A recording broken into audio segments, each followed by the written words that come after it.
Bioware is known for these, fantastic characters people really identify with. So can you tell me a little bit about the journey from initial conception all the way through to the final game? Character creation it takes a huge amount of iteration on the part of many departments to really come with a finished and believable character that people will identify with. Each time the breach expands, your mark spreads, and it is killing you. So how do the writers and the artists work together? We could work in a bubble, I suppose, and write what the character is, the story, and so forth. And I think it's always better when we work as a team. We start working with the writers and the designers to really get an idea of the world, get an idea of how the characters are going to react to each other, their personalities, and then we take that to the concept artists, we start sketching it up. The visual appearance of the characters takes a lot of work and again takes a lot of iteration, so it could be hair or it could be the shape of the face, making all these things look realistic enough for players to be able to get attached to is very, very difficult.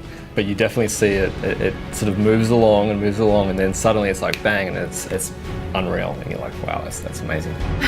Aren't you charming? So you have that eureka moment where the character just sort of appears. I think you really do when and it's often actually quite late in development when there's a lot of tech that's been built and a lot of animation's been done and the voice actors have been working, and then at some point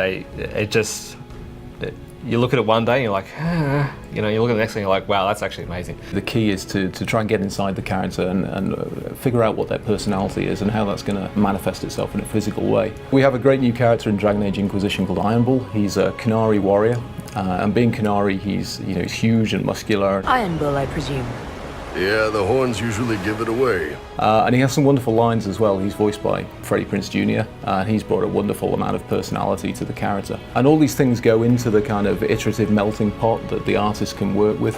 So for instance, Iron Bull he only has one eye, he has an eye patch, so it instantly suggests that there's a backstory around Iron Bull. How did he lose it? Why does he adopt the patch? And those kind of little sort of creative tweaks can really influence people's perceptions of a character, and they can go all the way through from just his physical manifestation to the clothing that he wears, to the equipment that he carries, and of course when you get actually into the game and playing it, the moves that he makes.